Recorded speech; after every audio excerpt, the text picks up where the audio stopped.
خلا میں ایک زمین گھوم رہی ہے۔ اچانک 6 اور زمینیں نمودار ہو جاتی ہیں۔ ہماری نگاہ صرف ایک ہی زمین پر ٹکی ہے، لیکن قرآن کہتا ہے کہ ایسی ہی مزید 6 زمینیں بھی ہیں جہاں مخلوقات، احکامات اور راز چھپے ہوئے ہیں جو ہماری سوچ سے کہیں آگے ہیں۔ آئیے 7 زمینوں کے متعلق جانتے ہیں قرآن و حدیث اور سائنس کی روشنی میں۔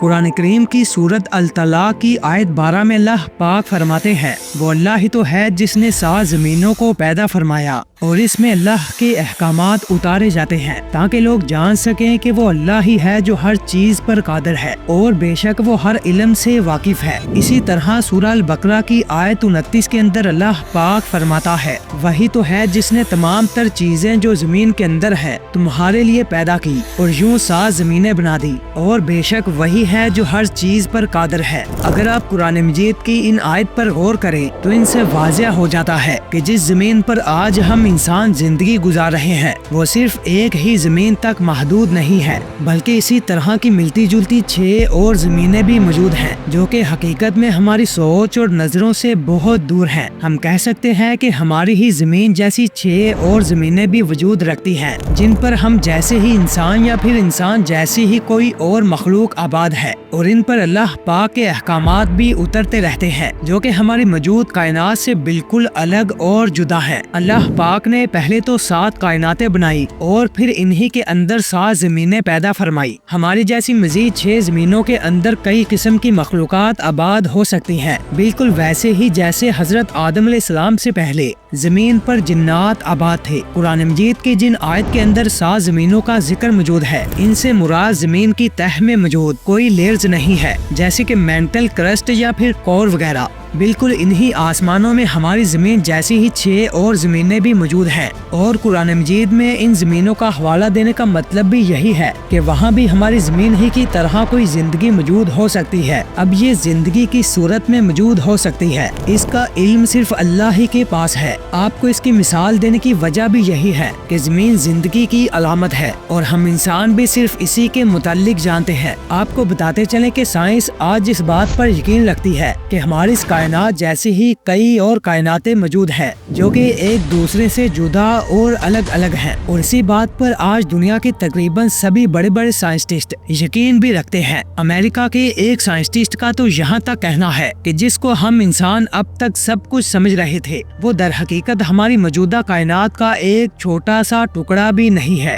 جسے ہم عام طور پر آبزرویبل یونیورس کہتے ہیں، بلکہ اصل کائنات تو وہ ہے جسے نان آبزرویبل یونیورس کہا جاتا ہے، جو ہمارے موجودہ کائنات سے 3 گنا زیادہ بڑی ہے، یعنی کہ ایک ایسی کائنات جسے نہ تو ہم دیکھ سکتے ہیں اور نہ ہی اس کا مشاہدہ کرنے کی صلاحیت رکھتے ہیں، اور نہ ہی ہمارے اندر ایسی صلاحیت کبھی پیدا ہو پائے گی۔ اللہ پاک کی قدرت کا اندازہ آپ اس بات سے لگائیں کہ آج کے دور میں جدید ٹیکنالوجی اور پاور کے حصول کے باوجود بھی انسان موجودہ زمین تک کا آخری سرا تک نہیں ڈھونڈ سکا، یہاں تک کہ خود قرآن مجید نے اس بات کا چیلنج کیا ہے کہ انسان زمین کے دائرے سے باہر نہیں نکل سکتا جہاں تک کہ اس کی حد مقرر ہے۔ یاد رہے کہ کسی چیز کا نظر نہ آنا اس بات کی دلیل نہیں ہے کہ اس چیز کا کوئی وجود ہی نہیں ہے، کیونکہ اس بات سے آپ واقف ہی ہوں گے کہ ہماری اس دنیا کے اندر بھی بہت ساری چیزیں ایسی ہیں جنہیں ہم نہ تو دیکھ سکتے ہیں اور نہ ہی چھو سکتے ہیں، جبکہ حقیقت میں وہ ہماری دنیا میں وجود رکھتی ہے، اور زمین پر موجود ہم ان چیزوں کو بس اس لیے مانتے ہیں کیونکہ یہ ہمارے مشاہدے کی چیزیں ہیں اور ہم مشاہدے سے انکار نہیں کر سکتے،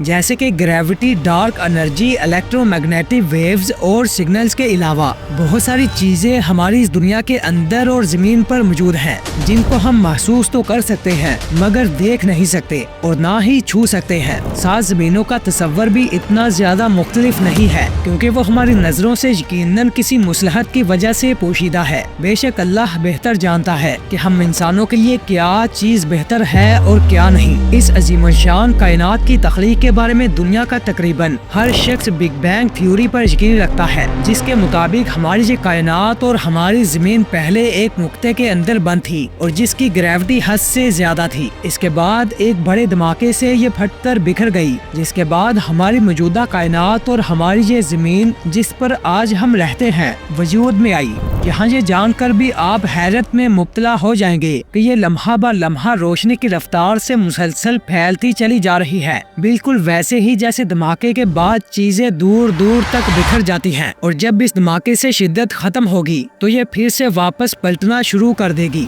जहाँ से इसका आगाज हुआ था। इसी थ्योरी के बारे में 1400 साल पहले कुरान मजीद की सूरह अल अंबिया की आयत 30 के अंदर बयान फरमाया गया है कि क्या काफिरों ने नहीं देखा कि जमीन और आसमान एक साथ मिले हुए थे, तो हमने इनको एक दूसरे से जुदा कर दिया और फिर हर छोटी बड़ी चीज जिसे आज तुम जमीन पर देखते हो वजूद में आई, तो फिर जो लोग ईमान क्यों नहीं लाते। इसी तरह इस जमीन के खात्मे के मुतालिक सूरह अल हज में अल्लाह पाक फरमाते हैं कि क्या तुम नहीं देखते जितनी चीजें इस जमीन पर हैं सब की सब उस खालिक़े कायनात ने तुम्हारे लिए ज़ेरे फरमान कर रखी है, और वो कश्तियाँ भी जो खुदा के हुक्म से समंदरों में चलती हैं, और बेशक वही तो है जो आसमान को थामे हुए हैं ताकि वो जमीन पर गिर न पड़े। बेशक वो लोगों पर नहायत शफकत करने वाला मेहरबान है। दोस्तों, आज से कई सौ साल पहले जब आम सी टेक्नोलॉजी का भी नामोनिशान तक नहीं था, उस दौर में लोग जमीन की शेप को फ्लैट माना करते थे, मगर वक्त गुजरने के साथ साथ जदीद वक्त और जदीद टेक्नोलॉजी ने लोगों की इस बात को तब रिजेक्ट कर दिया जब इंसान टेक्नोलॉजी की मदद से किसी हद तक खला की गहराइयों में जाने में कामयाब हुआ। लेकिन इस जदीद दौर में भी इस वक्त कई ऐसी सोसाइटीज के लोग मौजूद हैं जो इस बात पर यकीन रखते हैं कि हमारी ये जमीन गोल नहीं बल्कि फ्लैट है। यहाँ तक कि वो इसकी कई वजाहतें भी पेश करते हैं ताकि वो अपने इस यकीन को दुनिया के सामने साबित कर सके। सवाल ये है कि क्या वाकई हमारी ये जमीन जिस पर आज हम रहते हैं किसी डिस्क की तरह फ्लैट है या फिर उसकी शेप गोल है। यहाँ आपके लिए ये जानना नहायत जरूरी है कि अगर हमारी जमीन फ्लैट या हमवार होती बिल्कुल एक डिस्क की तरह तो ये काम कैसे करती।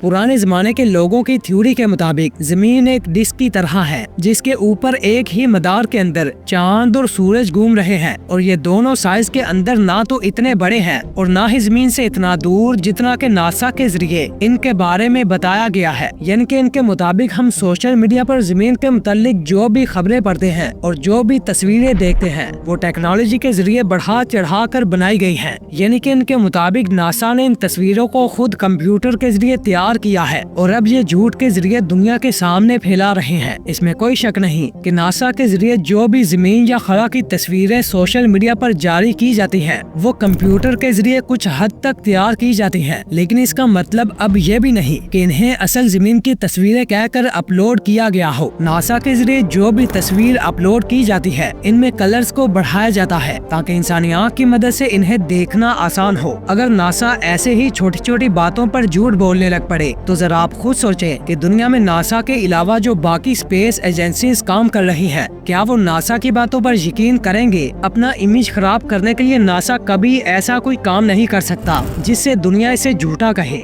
याद रहे कि फ्लैट जमीन के मॉडल के अंदर चांद और सूरज ग्रहण का कॉन्सेप्ट भी मुमकिन नहीं, क्योंकि वो एक ही मदार के अंदर घूम रहे हैं। इसलिए ना तो चांद सूरज और जमीन के दरमियान आ सकता है और ना ही जमीन सूरज और चांद के दरमियान आकर ग्रहण की वजह बन सकती है। ऐसा सिर्फ हमारी जमीन के गोल शेप के अंदर ही मुमकिन है, और ऐसा होता हम अपनी असल जिंदगी में देखते भी हैं। इस बात से आप अंदाजा लगा सकते हैं कि हमारी जमीन फ्लैट या डिस्क की शक्ल में नहीं बल्कि गोल शेप पे है, और नासा ये बात पूरी दुनिया को काफी डिटेल के साथ बता चुका है। और जैसे कि हमने आपको पहले भी बताया कि नासा के अलावा दुनिया में और भी स्पेस एजेंसीज मौजूद हैं। अगर नासा की कोई बात गलत होती तो बाकी स्पेस एजेंसीज इसकी किसी बात पर यकीन ही ना करती, और ना सिर्फ बाकी स्पेस एजेंसीज बल्कि पूरी दुनिया नासा की हर की गई तहकीक और हर बात को अच्छे से मानती है। जमीन पर मौजूद तो हम इंसानों को जमीन की हरकत महसूस नहीं होती, मगर हकीकत में तो ये सूरज के गिर्द घूम रही है। जैसे कि कुरान मजीद में इरशाद फरमाया गया कि सूरज और चांद अपने मुकर्ररा मदार के अंदर तैर रहे हैं, और याद रहे कि तैरती हुई चीज हमेशा अपने आसपास चीजों के गिर्द घूमती है। हमें जमीन की हरकत बिल्कुल वैसे ही महसूस नहीं होती जैसे हम हवाई जहाज के अंदर बैठकर सफर करते हैं और हमें जहाज के अंदर इसकी हरकत महसूस नहीं होती। इसी तरह हमारी जमीन भी अपनी पूरी सतह को लेकर घूम रही है, मगर हमें इसकी हरकत महसूस नहीं होती और हमें ये एक जगह पर फिक्स ही लगती है। इसे हिलने जुलने से बचाने के लिए अल्लाह पाक ने पहाड़ों को پیدا کیا